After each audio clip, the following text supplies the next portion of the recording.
సుగాలి ప్రీతి. ఉమ్, ఇది ముగిసిపోయిన అధ్యాయం కాదు. ఉమ్, ఈరోజు ఆవిడికి న్యాయం చేయడానికే నేను పార్టీ పెట్టాను అని మాట్లాడుతున్న పెద్దలు, ఉప ముఖ్యమంత్రి పవన్ కళ్యాణ్ ఒకవైపు, ఆయన రీసెంట్గా ఒక ఉపన్యాసం ఇస్తున్నారు వాళ్ళ పార్టీ కేడర్ ముందు. ఉమ్, ఎంత కీన్గా ఆయన అబ్జర్వ్ చేస్తారో లేదో తెలియదు కానీ ఆ పాప చనిపోయిన ఇయర్ కూడా డేట్ అంటే ఎవరైనా పొరపాటు జరుగుతుంది ఈ రోజు రేపు. ఆయన ఆ పాప ఏ సంవత్సరం చనిపోయింది అనేది కూడా సరిగ్గా చెప్పలేదు. 2017. బట్ ఈ సెయింగ్ 2018. ఉమ్, 2018లో ఇన్సిడెంట్ అయిన తర్వాత దానికి సంబంధించిన ఎవిడెన్సెస్ ఇవన్నీ కూడా పోలీసులు కోర్టుకి సమర్పించిన తర్వాత 2019లో పవర్లోకి వచ్చిన వైఎస్ఆర్సీపీ 2019 to 2024 ఆ ఎవిడెన్సెస్ అన్నింటినీ మాయం చేసేసిందంట. నాకు ఒక్కటి అర్థం కావాలి ఇక్కడ నాతో పాటు చూస్తున్న వ్యూవర్స్ అందరికి కూడా, ఒక రెజీమ్లో ఇక్కడ గవర్నమెంట్ విషయం కాదు, బట్ డెఫినెట్గా మనం మాట్లాడదాం. 2017లో జరిగిన ఒక ఇన్సిడెంట్, 2018లో ఎవిడెన్సెస్ అన్ని కోర్టుకు సమర్పించారు, ఇంక్లూడింగ్ ఛార్జ్ షీట్. దాంట్లో ఎవరు ఏంటి, ఆ పాపకి జరిగిన అన్యాయం ఏంటి, ఎలా చనిపోయింది, గొంతు నులిమి చంపక ముందు ఆ అమ్మాయికి ఏం జరిగింది, ఆమె స్టమక్లో ఉన్న రిమైన్స్ అవ్వచ్చు, ఇవన్నీ కూడా అన్ని ఎవిడెన్స్ అన్ని కోర్టుకి ఇచ్చారు. ఇప్పుడు 2019లో ఒక పార్టీ అధికారంలోకి వచ్చిన తర్వాత 19-24 మధ్య కోర్టు గోడలు దూకి, లేకపోతే ఆ ఫైల్ ఎక్కడ పెడతారో అక్కడికి వెళ్ళి వాటిని కాల్ చేయడం, వాటిని మాయం చేయడం, ఇక్కడ కొన్ని అయినాయిలేండి తెలంగాణలో, అలా ఏమన్నా జరిగిందా? ఎలా మాట్లాడతారు పవన్ కళ్యాణ్ అనే క్వశ్చన్ చాలా మందికి వస్తుంది. ఎదురు కూర్చున్న వాళ్ళకి కూడా మరి ఆ క్వశ్చన్ వచ్చిందో లేదో నాకు తెలియదు. ఆయన మాట్లాడుతున్నది ఎవరు వింటారు ఎవరు వినరు అని ఆయన అనుకుంటారో లేదో నాకు తెలియదు. అండ్ నేను ఇంతకుముందు చెప్పినట్టు జనాలకి మెమరీ తక్కువ ఉంటుందని అనుకుంటారో లేదో తెలియదు. చంద్రబాబు నాయుడు గారు అలా అనుకుంటారు కాబట్టి ఈయన కూడా అదే ఫాలో అవుతున్నారో తెలియదు. But what is happening? Sir, one thing I will tell you, society ఈరోజు ఎలాంటి సొసైటీ అయిపోయిందంటే కాన్స్పిరసీ ఆఫ్ పాలిటిక్స్ ఎక్కువ అయిపోయాయి. అంటే ఇష్యూ బేస్డ్ కాన్స్పిరసీ అయిపోయింది. ఎందుకు ఇష్యూ బేస్డ్ కాన్స్పిరసీ అయిపోయింది అని నేను చెప్తున్నానంటే, పవన్ కళ్యాణ్ లాంటి పొలిటీషియన్స్ని పాలిటిక్స్లో నుంచి ఎరాడికేట్ చేయకపోతే this is very dangerous to the society, democracy. He is a first person who damaging of non-strengthening of the democracy. Maybe ఒక సభలో ఆయన చెప్పారు, I came for only a strengthening of the democracy, strengthening for civil society అని అన్నారు. No, you are a destroyer of the civil society, you are a destroyer of democracy. Why? I will tell you. ఇప్పుడు సుగాలి ప్రీతి case తీసుకున్నాం అంటే కొన్ని internal things నేను open up చేయను, ఎందుకంటే ఆ కేసు ఫస్ట్ నుంచి కూడా what is happening, what happen అనేది నేను నా ఒపీనియన్స్ ఏం జరిగాయి ఏంటి అంటే, ఫస్ట్ నా కలీగ్ అంటే ఎవ్రీబడి నోస్, నేను దాని గురించి ఓపెన్ చెప్పాను. ఆ కేసు మా దగ్గరకు వచ్చినప్పుడు మేము అబ్జర్వేషన్స్ చూసి చెప్పచ్చు కదా అంటే ఇప్పుడు అంత టర్మ్స్ మనకు లేనప్పుడు ఎందుకు పేర్లు అని చెప్పేసి అంతకుమించి ఏం లేదు. సో ఆ టైంలోనే ఇనిషియల్ టైంలోనే ఆ ఫొటోస్ అవన్నీ నేను పర్సూ చేసినప్పుడు, దెన్ అవి చూసి ఇది చేసినప్పుడు we decided what is happen. Then materialise అన్ని మేము పర్సూ చేసి చూసినప్పుడు, ఇప్పుడు మీరు అన్నట్టు ఛార్జ్ షీట్ కావచ్చు, బెయిల్స్ కావచ్చు, ఇంకోటి ఇవన్నీ కూడా సుగాలి ప్రీతికి సంబంధించిన కేసులో మెటీరియల్ అనేది అలానే ఉంది, ఏమి ఎక్కడికి చెక్కు చెదరలా. పవన్ కళ్యాణ్కి ఇచ్చే టైంలో కూడా అదే మెటీరియలే వాళ్ళ మమ్మీ ఇచ్చింది, సుగాలి ప్రీతి వాళ్ళ మమ్మీ. రైట్. ఆ మెటీరియల్ ఇప్పుడు కూడా సేమ్ మెటీరియల్, ఆయనకి ఏ మెటీరియల్ అయితే ఇచ్చిందో అదే మెటీరియల్ ఇక్కడ ఉంది, మళ్ళీ ఏం చేంజ్ అవ్వలేదు. ఎందుకు పవన్ కళ్యాణ్ ఓన్లీ 2014 to 2019 మధ్యలో జరిగిన ఇన్సిడెంట్లో 2017, 18, 19లో ఎందుకు తీసుకోలేదు అంటే, ఇక్కడ ఆల్రెడీ మ్యాచ్ ఫిక్సింగ్ పాలిటిక్స్ నడుస్తున్నాయి. వాట్ ఈస్ దట్ అనేది నేను చెప్తాను. ఇది కాదు అని ఎవరైనా వస్తే నా దగ్గరకు వస్తే నేను కూర్చోపెట్టి సో కాల్డ్ పర్సన్స్ ఎవరైతే ఉంటారో మెయిన్ పర్సన్ రమ్మని చెప్పండి, ఓపెన్ డిబేట్ పెట్టమని చెప్పండి, నేను ప్రూవ్ చేస్తాను. ఎందుకంటే వీళ్ళు 2014లో కూటమిలా ఫామ్ అయ్యి ఓట్లు కన్సాలిడేషన్ చేసుకోవాలని చెప్పేసి అని కూటమి అని ఫామ్ అయిన తర్వాత గవర్నమెంట్ వచ్చేసింది. ఓట్స్ అన్ని కన్సాలిడేట్ అయ్యి గెలిచేశారు. గెలిచిన తర్వాత 2-2.5 సంవత్సరాలు అయిపోయిన తర్వాత ఆల్వేస్గా యాంటీ ఇన్కంబెన్సీ ఎంత జనరేట్ అయిందని తెలిసిపోతుంది. ఎందుకంటే వీళ్ళకి ఇంటెలిజెన్సీ రిపోర్ట్స్ ఉంటాయి, వాళ్ళ పొలిటికల్ క్యాడర్ ఉంటుంది. దీనివల్ల యాంటీ ఇన్కంబెన్సీ ఎంత జనరేట్ అయిందని అర్థమైపోతుంది. ఈ యాంటీ ఇన్కంబెన్సీ జనరేట్ అయిపోయిన దాన్ని ఓట్స్ని స్ప్లిట్ ఎలా చేయాలి అనే ఒక కాన్స్పిరసీ థియరీలో వీళ్ళు ఏం చేశారంటే కూటమిస్ డిస్ట్రిబ్యూటెడ్. మీరు పాలిటిక్స్ మాట్లాడుతున్నారు. No, it's very important subject అండి, నేను అక్కడికి వస్తున్నా. ఇదంతా కాన్స్పిరసీ థియరీ, దీంట్లో ఉన్నదే. ఈ డిస్ట్రాయ్ ఎప్పుడైతే అయిపోయిందో వీళ్ళు ఇండిపెండెంట్ గా పోటీ చేస్తే గెలుస్తారేమో అనే ఒక అజంప్షన్ లో ఉన్నప్పుడు గెలవలేదు. దెన్ అప్పుడు ఏం చేయాలి? ఓడిపోయినప్పుడు ఇష్యూస్ ఏమేమి ఉన్నాయి, సోషల్ సొసైటీలో జరిగిన ఇష్యూస్ ఏమేమి ఉన్నాయి, ఆ ఇష్యూస్ ని పిక్ చేసుకుంటారు. For what? Not for the interest of that victim, or do justice for the victim కాదు. ఇష్యూస్ దేనికోసం అంటే వీళ్ళకి ఒక కాజ్ కావాలి to go in to the people, అస్తిత్వం, go into the public, raise some voice. That incidents has happened long back, but today you are going to raise in the sense that means you are a conspire already. You are already conspire. Okay. So ఆ ఇష్యూని take up చేసి 2019 and 2024 regime లో దీన్ని highlight చేసుకుంటూ వచ్చారు. ఎందుకు అంటే ఇది ఒక పెద్ద పబ్లిక్ ఇష్యూని చేయాలి అన్న కాన్స్పిరసీలో ఆయన దాన్ని ఓ రేంజ్ ప్రొపగండా తీసుకొచ్చారు. Basic fundamental thing that everybody in the state who ever knows about this case don't they know like when this has occurred, ఎప్పుడు ఇది జరిగింది, వీళ్ళు ఎప్పుడు And he also knows that Pawan Kalyan also knows that ఇతను ఎవరు ఏంటి ఆయన మాట్లాడారు చాలా స్పీచెస్ లో, వాళ్ళు ఎవరికి బిలాంగింగ్ అని చెప్పారు, స్కూల్ పేరు చెప్పారు, పర్సన్స్ పేర్లు చెప్పారు, ఈయన కదా చెప్పారు. ఇప్పుడు ఇది ఇన్వెస్టిగేషన్ జరుగుతుంది, ఇంకా ఇది ముగిసిపోలేదు case, this is not close case. ఈ టైంలో ఒక స్టేట్ లో ముఖ్యమంత్రి తర్వాత ఉప ముఖ్యమంత్రి పెద్ద కదా, ఇలాంటి వ్యక్తి ఇన్వెస్టిగేషన్ జరుగుతున్నప్పుడు పత్రికా ముఖంగా మీడియా ముఖంగా అంతమంది ముందు ఎవిడెన్సెస్ లేవు అని చెబితే ఆ తర్వాత ఇన్వెస్టిగేట్ చేస్తున్న ఆఫీసర్స్ ఏదన్నా ఉంది అంటే ఆయనకి అగేన్స్ట్ గా చెప్పినట్టే కదా, అంత ధైర్యం చేస్తారా? అసలు ఈయన చెప్పిన స్టేట్మెంట్ కి వాళ్ళ మమ్మీ ఇమీడియట్లీ ఆయన మీద ఒక అప్లికేషన్ ఫైల్ చేయాలి. ఎందుకంటే కన్క్లూజివ్ కోర్టు కన్క్లూజివ్ చేయకుండా ఈయన కన్క్లూజన్ ఇచ్చేయడం it's nothing but compromise of the case. Right. So that means already this case is already decided by A people. yes అంటే ఇక్కడ రేపు అది అక్విటల్ అయిపోయినా కూడా ఆశ్చర్యపోయినక్కర్లేదు మనం. ఎందుకు అంటే root is prepared yes for the compromise of the matter. So ఆ బేసస్ మీద ఇతను already collusion with the accusers అని చెప్పేసి అని ఆవిడ అప్లికేషన్ ఫైల్ చేయాలి. ఎందుకు అప్లికేషన్ ఫైల్ చేయాలంటే he knows that entire evidence are material before him, knowing very well now he want to be just eradicate of the victim or eradicate of our protester now to suppress them, right, to save the accused, save the alleged persons చేయడం కోసమే support చేస్తున్నాడు. కాబట్టి ఇతన్ని punish చేయండి అని చెప్పేసి ఒక application file చేయాలి. ఎందుకు అప్లికేషన్ ఫైల్ చేయాలంటే you should not come and speak this open forum లో నువ్వు ఇలా డిక్లేర్ చేసేస్తే నేను అదే అంటాను, it effects to the prosecution. of course Psychologically, anthropologically and material factually, it reflects our impression or may create a prejudice. Yes, an influence it's may create a prejudice minds. True. So prejudice minds ayipindante that prosecutions may go on adverse. Who's adverse? Victim adverse జరగచ్చు. ఎందుకంటే ఇప్పుడు మన we are human being sir.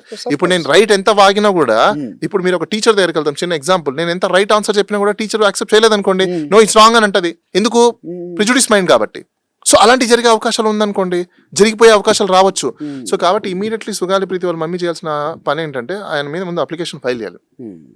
He should not now take the issue and speak the issue in public media and conclusion that too. ఈ conclusion ఆయనకి ఎలా వచ్చిందో కూడా prove చేయమని చెప్పండి కోర్టులో. ఒకవేళ చేయకపోతే wrong depositions before the public punish ఇమ్మని చెప్పేసి అని చెప్తారు. సార్ మీరు ఎన్ని ప్రూవ్ చేయాలి సార్? పవన్ కళ్యాణ్ సార్ పవన్ కళ్యాణ్ ఎన్ని ప్రూవ్ చేయాలి? 30,000 మంది తప్పిపోయారు అన్న తర్వాత నాది మీరు అది కంటిన్యూ చేసి ఒకటే ఒకటి అడుగుతాను సార్. నేను పవన్ కళ్యాణ్ కి సంబంధించిన విషయంలో, డిప్యూటీ చీఫ్ మినిస్టర్ సంబంధించిన విషయంలో ఎవరైనా ఏదైనా అబద్ధాలు మాట్లాడితే, ఫర్ ఎగ్జాంపుల్ నాగేశ్వరరావు గారు ఆయన ఏదో మాట్లాడారని చెప్పేసి కేసులు పెట్టారా లేదా? చిన్న ఎగ్జాంపుల్, పెట్టారా లేదా? పెట్టారు కదా. మరి ఈయన మాట్లాడినప్పుడు పెట్టాలా లేదా? మరి ఈయన అన్పార్లమెంటరీ లాంగ్వేజ్ యూజ్ చేసినప్పుడు కేసులు పెట్టాలా లేదా? ఆయన ఉప ముఖ్యమంత్రి అండి. సో వాట్ అయితే who were it may be, ఉప ముఖ్యమంత్రి అయితే ఏమైనా కొమ్మలు వచ్చాయా? ఉప ముఖ్యమంత్రికి ఏమైనా ఎగ్జామ్షన్స్ ఉన్నాయా? ఉప ముఖ్యమంత్రికి ఏమన్నా మినహాయింపులు ఏమైనా ఉన్నాయా? ఏం లేవు కదా. సో ఆయనకేం లేవండి. ఓన్లీ ఇద్దరికే ఇమ్యూన్స్ ఉన్నాయి. ఎవరెవరికి ఇమ్యూన్స్ ఉన్నాయి? ఈ భారతదేశంలో the first citizen of this country రాష్ట్రపతికి ఒకటిను, దెన్ స్టేట్ గవర్నర్కి ఒకటే మాత్రమే క్రిమినల్ ఛార్జెస్ దాంట్లో కానీ క్రిమినల్ అఫెన్సెస్లో కానీ ఇమ్యూన్స్ ఉన్నాయి. సివిల్స్లో లేవు. మళ్ళీ వాళ్ళ ప్రైవేట్ సివిల్స్ ఏమైనా ఉంటాయి కదా, అది కామన్, అది నడుస్తూ ఉంటాయి. కానీ ఈయనకి అలాంటి ఇమ్యూన్ సిస్టమ్ ఏం లేదు కదా. మరి అలాంటి ఇప్పుడు బియాండ్ లా ఆయన పోవడానికి లేదు. ఆయన కూడా with in the purview of లానే మాట్లాడాలి, పార్లమెంట్ లాంగ్వేజ్లో మాట్లాడాలి. మీరు మాట్లాడే ప్రతి భాష ప్రొవోకింగ్లో ఉన్నప్పుడు మీ మీద ఎందుకు కేసులు పెట్టట్లేదు, మీ మీద ఎందుకు కేసులు రావట్లేదు? That is also very important. ఇప్పుడు నేనేమంటాను, ఇట్లాంటి వాటి మీద కేసులు పెట్టి చేస్తే అప్పుడు ఆయన సెటరేట్ అవుతాడు. అదర్వైజ్ ఆయన అవ్వడు. ఎందుకు అవ్వడు అంటే he doesn't know what is liability of from his side. He doesn't know. He simply saying పెట్టి నారదీస్తారు ఆయన, మీరేమి తెలియదు. ఇప్పుడు నేను ఇదే మాట అంటాను. ఫర్ ఎగ్జాంపుల్, లేదంటే ఎక్స్ అనే వై అనే పర్సన్ తొక్కి పెట్టి నారదీస్తా అని చెప్తే మీరు పోయి మనోభావాలు దెబ్బతినని చెప్పి కేసు పెడతారా పెట్టరా? పెడతారు కదా. మరి పెట్టినప్పుడు మనోభావాలు దెబ్బతింటారని చెప్పి కేసులు పెట్టినప్పుడు వాళ్ళకు వర్తించేది మరి ఈయనకు వర్తించకుండా ఉంటుందా? అంటే ఆర్టికల్ 14 వైలేషన్ కాదా?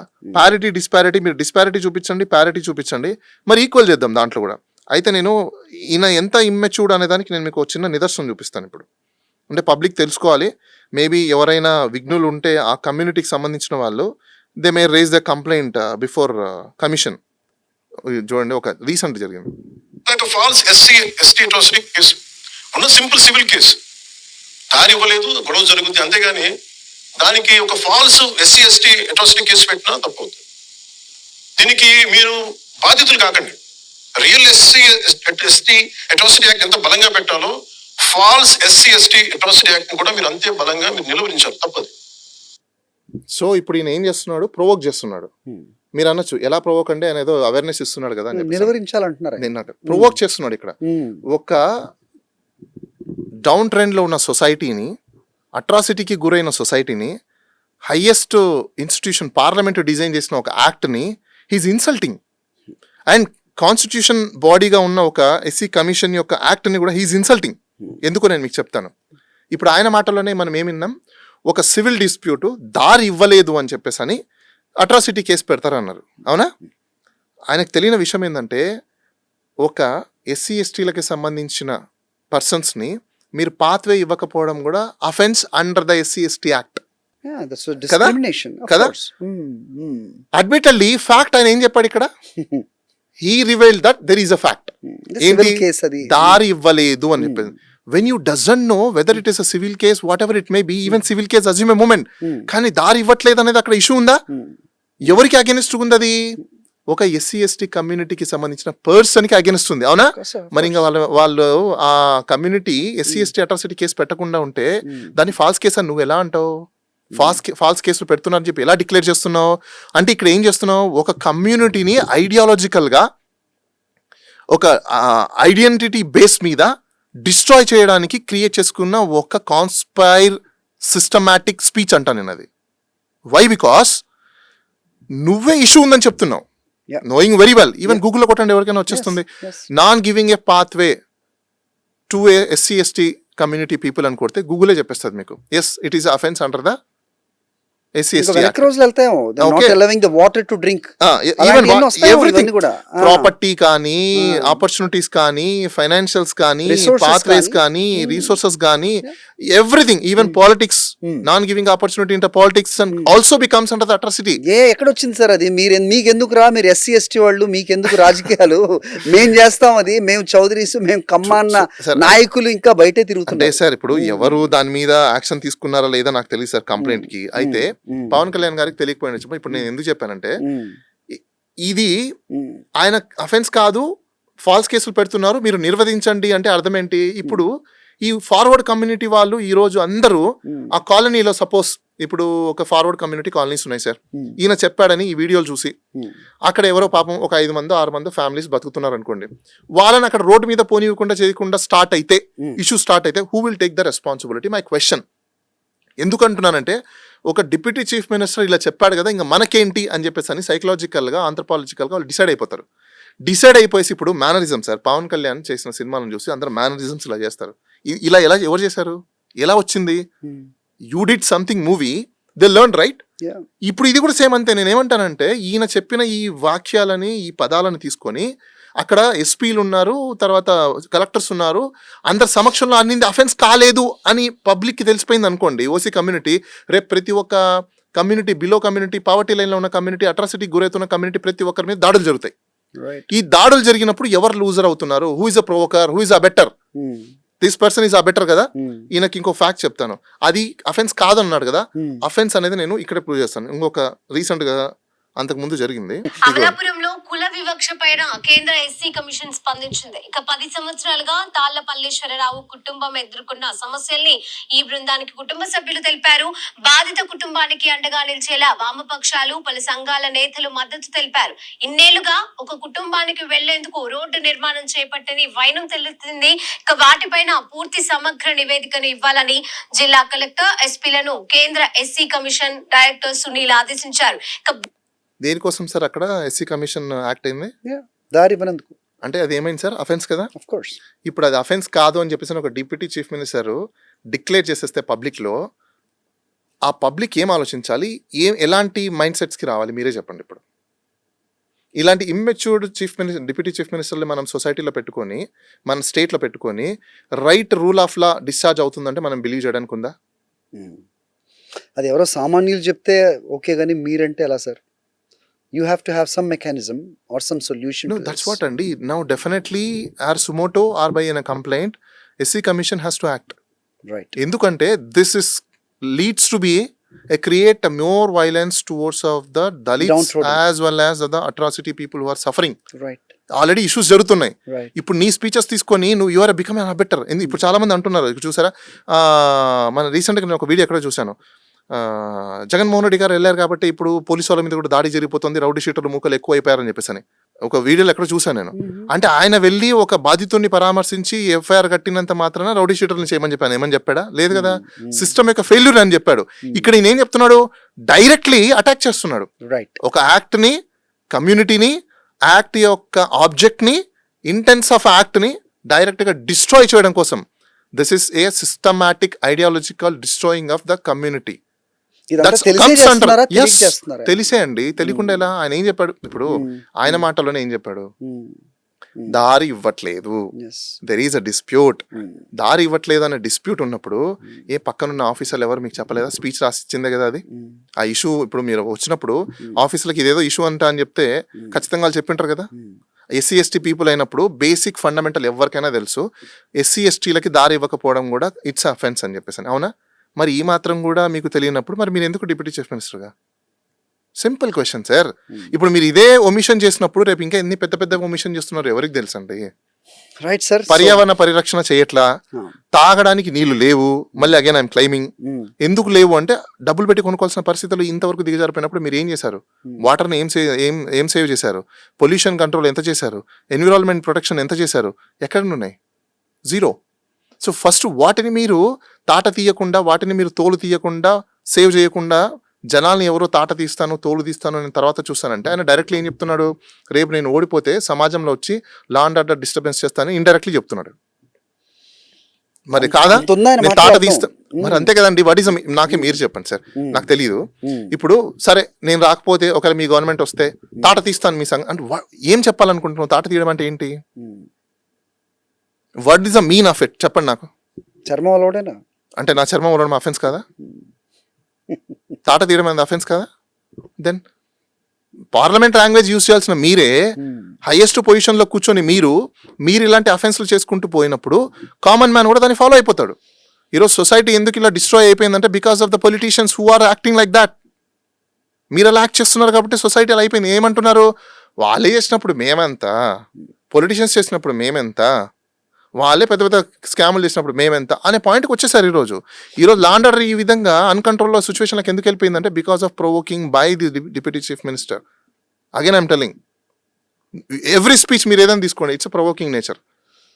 కన్స్ట్రక్టివ్ క్రియేటివ్ నేచర్ అయితే ఎక్కడ కనిపించట్లేదు. Right sir. సో మొత్తానికి ప్రజలైతే డెఫినెట్ గా విఘ్నులు, వాళ్ళు అనుకున్నంత అమాయకులైతే కాదు. అది వాళ్ళకి తెలియాల్సిన సమయం వస్తుంది. వచ్చినప్పుడు వాళ్ళు ఖచ్చితంగా ఓటుతో వాళ్ళు ఆన్సర్ చేస్తారు కాబట్టి. So I hope and in wish they will observe everything like the contemporary politics what is happening in the state today. Thank you Bala గారు. సో మళ్ళీ మరో సబ్జెక్ట్స్ ఎప్పుడు ఉంటాయి కాబట్టి will meet again. Thank you. చాలా అంశాలు తెలియనివి వ్యూవర్స్ కూడా మాకు కూడా చెప్పినందుకు ధన్యవాదాలు. Thank you for watching. మరిన్ని అప్డేట్స్ కోసం ఛానల్ ను సబ్స్క్రైబ్ చేయండి. నోటిఫికేషన్స్ కోసం బెల్ ఐకాన్ పై క్లిక్ చేయండి.